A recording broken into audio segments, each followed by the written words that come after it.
ಚಿಕ್ಕಬಳ್ಳಾಪುರ ನಗರದ ಸರಂವಿ ಜಿಲ್ಲಾ ಕ್ರೀಡಾಂಗಣದಲ್ಲಿ ಜಿಲ್ಲಾಡಳಿತದ ವತಿಯಿಂದ ಆಯೋಜಿಸಿದ್ದ 77ನೇ ಗಣರಾಜ್ಯೋತ್ಸವ ಕಾರ್ಯಕ್ರಮವನ್ನು ಉನ್ನತ ಶಿಕ್ಷಣ ಸಚಿವ ಡಾಕ್ಟರ್ ಎಂಸಿ ಸುಧಾಕರ್ ಅವರು ಧ್ವಜಾರೋಹಣ ನೆರವೇರಿಸಿದರು.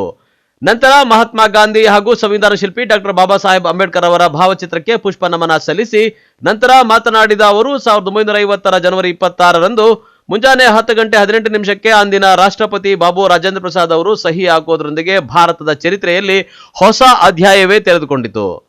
ಭರತಭೂಮಿ ಗಣರಾಜ್ಯವಾಗಿ ರೂಪಾಂತರಗೊಂಡ ಆ ಸಡಗರದ ಕ್ಷಣ, ಐತಿಹಾಸಿಕ ದಿನವನ್ನು ನಾವು ಗಣರಾಜ್ಯೋತ್ಸವದ ದಿನವನ್ನಾಗಿ ಆಚರಿಸುತ್ತಾ ಬಂದಿದ್ದೇವೆ. ಇಂದು ನಮ್ಮ ಭಾರತೀಯ ಗಣರಾಜ್ಯೋತ್ಸವಕ್ಕೆ 77ನೇ ವರ್ಷದ ಮಹಾ ಸಂಭ್ರಮದ ದಿನ. ಗಣರಾಜ್ಯೋತ್ಸವ ಪ್ರತಿಯೊಬ್ಬರ ಭಾರತೀಯನ ಮನೆ ಮನದ ಇಡೀ ದೇಶದ ಹಬ್ಬ. ತಾಯಿ ಭಾರತಾಂಬೆಗೆ ನಮಿಸಿ ಭಾರತದ ಸಂವಿಧಾನಕ್ಕೆ ಗೌರವ ಸಲ್ಲಿಸುವ ಮಹಾ ಗೌರವ ದಿನವೂ ಹೌದು ಎಂದು ಗುಣಗಾನ ಮಾಡಿದರು. ತಮಗೆಲ್ಲರಿಗೂ ತಿಳಿದ ವಿಚಾರ, ಈ ದೇಶ ತನ್ನ ಸ್ವಾತಂತ್ರ್ಯವನ್ನ ಪಡೀಲಿಕ್ಕೆ ಯಾರೆಲ್ಲ ಮಹನೀಯರು ತಮ್ಮ ಯೌವನ, ತಮ್ಮ ವೈಯಕ್ತಿಕ ಸುಖ ಶಾಂತಿಗಳನ್ನ ಬದಿಗೊತ್ತು ಅದನ್ನ ತಮ್ಮ ಪ್ರಾಣ ಬಲಿದಾನಗಳಿಂದ ಈ ದೇಶಕ್ಕೆ ಸ್ವಾತಂತ್ರ್ಯವನ್ನ ಒದಗಿಸಿಕೊಟ್ರು. ಬಲಿಷ್ಠವಾದಂತಹ ರಾಷ್ಟ್ರ, ಅಭಿವೃದ್ಧಿ ಹೊಂದಿರತಕ್ಕಂತ ದೇಶಗಳ ಮಟ್ಟಕ್ಕೆ ಬೆಳೀಲಿಕ್ಕೆ ಸಾಧ್ಯ ಆಗುತ್ತೆ ಅಂತಕ್ಕಂಥ ಮಾತನ್ನ ನಾನು ಈ ಸಂದರ್ಭದಲ್ಲಿ ತಮಗೆ ಹೇಳಲಿಕ್ಕೆ ಬಯಸ್ತೇನೆ. ಈಗಾಗಲೇ 140 ಕೋಟಿಗಳ ಯೋಜನೆ ಮಾನ್ಯ ಮುಖ್ಯಮಂತ್ರಿಗಳು ಮಂಜೂರು ಮಾಡಿದ್ದಾರೆ. ಈಗಾಗಲೇ 20 ಕೋಟಿಗಳು ನಬಾರ್ಡ್ ಅಲ್ಲಿ ಈಗಾಗಲೇ ಮೊದಲನೇ ಹಂತದಲ್ಲಿ ಬಿಡುಗಡೆ ಆಗ್ತಾ ಇದೆ. ಇದರ ಸಾಧ್ಯತೆ ಫೀಸಿಬಿಲಿಟಿ ರಿಪೋರ್ಟ್ ಅನ್ನ ತಯಾರು ಮಾಡಿ ನಂತರ ಮುಖ್ಯ ಉದ್ದೇಶ ಟೆಂಡರ್ ಕರೀತಕ್ಕಂತ ಕೆಲಸ ಸದ್ಯದಲ್ಲೇ ಮಾಡಲಿದ್ದೇವೆ. ಇದು ಈ ಜಿಲ್ಲೆ ಮತ್ತು ಪಕ್ಕದಲ್ಲಿರ್ತಕ್ಕಂಥ ರೈತರಿಗೆ ನಮ್ಮ ಸರ್ಕಾರ ಕೊಟ್ಟಿರ್ತಕ್ಕಂಥ ಕೊಡುಗೆ. ತಮಗೆ ಗೊತ್ತಿದೆ, ಜಿಲ್ಲೆಯ ವೈದ್ಯಕೀಯ ಕಾಲೇಜು 525 ಕೋಟಿಗೆ ಪ್ರಾರಂಭದಲ್ಲಿ ಮಂಜೂರಾಗಿರ್ತಕ್ಕಂಥದನ್ನ 250 ಪ್ರವೇಶಾತಿ ಆ ಒಂದು ಗಮನದಲ್ಲಿಟ್ಕೊಂಡು ಸರ್ಕಾರದ ಅನುಮತಿ ಇಲ್ಲದೆ 820 ಕೋಟಿಗೆ ಹೆಚ್ಚು ಮಾಡಿರ್ತಕ್ಕಂಥದ್ದನ್ನ ನಮ್ಮ ಸರ್ಕಾರ ಗಂಭೀರವಾಗಿ ತೆಗೆದುಕೊಳ್ತು. ಆದ್ರೆ ಇವತ್ತು ಕಟ್ಟಡ ಪೂರ್ಣ ಆಗಿದೆ, ಅದನ್ನ ಅರ್ಧಕ್ಕೆ ನಿಲ್ಲಿಸ್ತಕ್ಕಂಥದ್ದು ಸೂಕ್ತ ಅಲ್ಲ ಅಂತಕ್ಕಂಥದ್ದನ್ನ ನಾವೆಲ್ಲರೂ ಮಾನ್ಯ ಮುಖ್ಯಮಂತ್ರಿಗಳು ಮತ್ತೆ ಎಲ್ಲ ಸಚಿವರ ಗಮನಕ್ಕೆ ತಂದು ನಮ್ಮ ಸರ್ಕಾರ ಸುಮಾರು 375 ಕೋಟಿಗಿಂತ ಹೆಚ್ಚು ಹಣ ಅದಕ್ಕೆ ಬಿಡುಗಡೆ ಮಾಡ್ತಕ್ಕಂತ ಕೆಲಸ ಮಾಡಿ ಈಗ ಕಾಮಗಾರಿ ಪೂರ್ಣ ಆಗಿದೆ. ಈಗ ಮತ್ತೆ 15 ದಿನಗಳ ಹಿಂದೆ ಅಲ್ಲಿ ವೈದ್ಯಕೀಯ ಕಾಲೇಜಿಗಾಗಲೇ ಶೈಕ್ಷಣಿಕ ಕಾರ್ಯಚಟುವಟಿಕೆ. ಇನ್ನು ಸ್ವಾತಂತ್ರ್ಯ ಸಂಗ್ರಾಮದ ಆಂದೋಲನಕ್ಕೆ ಚಿಕ್ಕಬಳ್ಳಾಪುರ ಜಿಲ್ಲೆಯು ತನ್ನದೇ ಆದ ವಿಶಿಷ್ಟ ಕೊಡುಗೆ ನೀಡಿದ್ದು, ಕರ್ನಾಟಕದ ಜಲಿಯನ್ ವಾಲಾಬಾಗ್ ಎಂಬ ಖ್ಯಾತಿಯ ವಿದ್ರಾಶ್ವತ್ಥದಲ್ಲಿ 1938ರ ಏಪ್ರಿಲ್ 25ರಂದು ನಡೆದ ಧ್ವಜ ಸತ್ಯಾಗ್ರಹ ಹೋರಾಟದಲ್ಲಿ ಜಿಲ್ಲೆಯ ಸುಮಾರು 48 ಮಂದಿ ಗಾಯಗೊಂಡರು. 32ಕ್ಕೂ ಹೆಚ್ಚು ಜನ ಸ್ವಾತಂತ್ರ್ಯ ಸೇನಾನಿಗಳು ಪೊಲೀಸರ ಗುಂಡಿಗೆ ಬಲಿಯಾಗಿ ಹುತಾತ್ಮರಾಗಿರುವುದು ಚರಿತ್ರೆಯ ಪುಟಗಳಲ್ಲಿ ದಾಖಲಾಗಿದೆ. ಸ್ವಾತಂತ್ರ್ಯ ಹೋರಾಟಗಾರರಾದ ಎಜಿ ಬ್ರಹ್ಮಯ್ಯ ಅವರು ನಮ್ಮ ಜಿಲ್ಲೆಯ ಜೀವಂತವಿರುವ ಏಕೈಕ ಸ್ವಾತಂತ್ರ್ಯ ಹೋರಾಟಗಾರರಾಗಿದ್ದಾರೆ. ಸ್ವಾತಂತ್ರ್ಯ ಹೋರಾಟದಲ್ಲಿ ಭಾಗಿಯಾಗಿ ಮೃತರಾಗಿರುವ 27 ಸ್ವಾತಂತ್ರ್ಯ ಹೋರಾಟಗಾರರ ಕುಟುಂಬಗಳಿಗೆ ಗೌರವ ಧನವನ್ನು ಪ್ರತಿ ಮಾಹೆ ಡಿಬಿಟಿ ಮೂಲಕ ಪಾವತಿಸಲಾಗುತ್ತಿದೆ ಎಂದರು. ಇನ್ನು ಕಾರ್ಯಕ್ರಮದಲ್ಲಿ ಪಥಸಂಚಲನ ಯಶಸ್ವಿಯಾಗಿ ನಡೆಯಿತು. ವಿವಿಧ ಶಾಲೆಗಳ ವಿದ್ಯಾರ್ಥಿಗಳು ಸಾಮೂಹಿಕ ನೃತ್ಯ ಪ್ರದರ್ಶನ ಮಾಡಿ ಸಾರ್ವಜನಿಕರ ಗಮನ ಸೆಳೆದರು.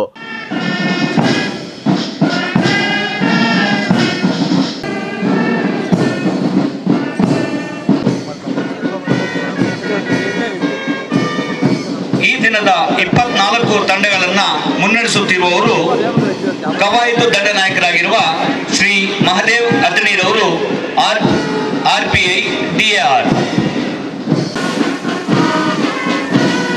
ಶ್ರೀ ಸುನೀಲ್ PSI ರವರ ನೇತೃತ್ವದ ಜಿಲ್ಲಾ ನಾಗರಿಕ ಪೊಲೀಸ್ ತಂಡ ನೇತೃತ್ವ ಶ್ರೀ ಶ್ರೀಧರ್ RS, ಜಿಲ್ಲಾ ಮಹಿಳಾ ಪೊಲೀಸ್ ತಂಡ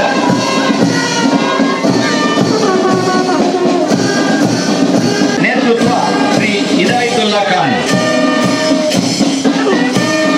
ಗೃಹ ರಕ್ಷಕ ದಳ,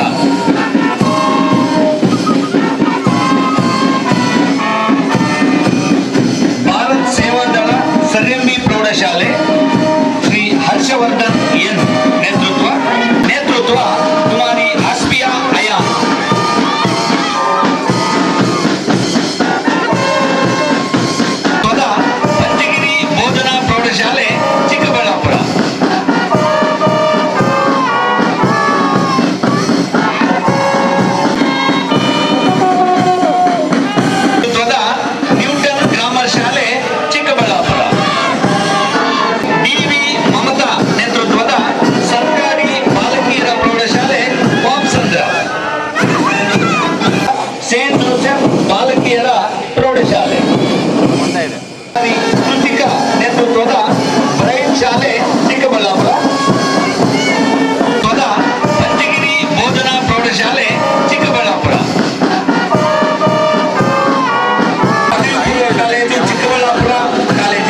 ಹಿಂದೂಸ್ಥಾನವು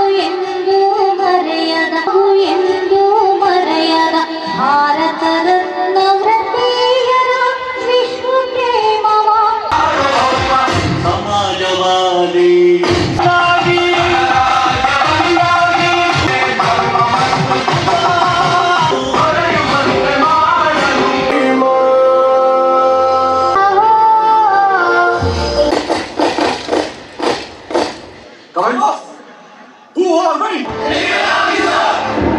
विभत्स आतंकवादी हमले के शिकार मासूम नागरिकों व उनके परिवारों को न्याय देने के लिए लॉन्च किया गया था. Considerable restraint in its response. However, it must be said that the Indian Armed Forces ಸಂಹರಿಸಲು ಸಿದ್ಧ ಬೆಂಕಿ ಮಳೆಯನ್ನು ಸುರಿಸುತ್ತ ಭಾರತ ಕೊಡಿಸಲು ಉಗ್ರಗಾಮಿಗಳಿಗೆ ಹೊಡೆದಾಕಲು ಮಲಯಜ ಶೀತಲಾಂ ಸಸ್ಯ ಶ್ಯಾಮಲಾಂ ವಂದೇ ಮಾತರಂ.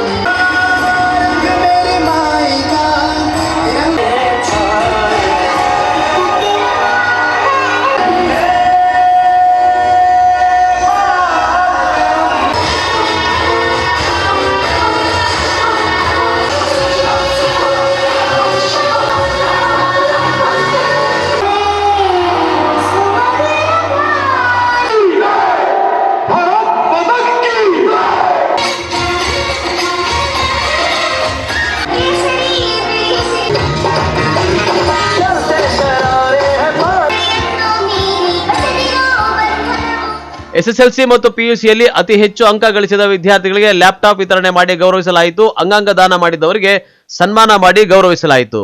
ಜಿಲ್ಲೆಗೆ ಕೀರ್ತಿ ತಂದಂತಹ ಎಲ್ಲ ವಿದ್ಯಾರ್ಥಿನಿಯರಿಗೂ ಸನ್ಮಾನ ಇರುತ್ತೆ.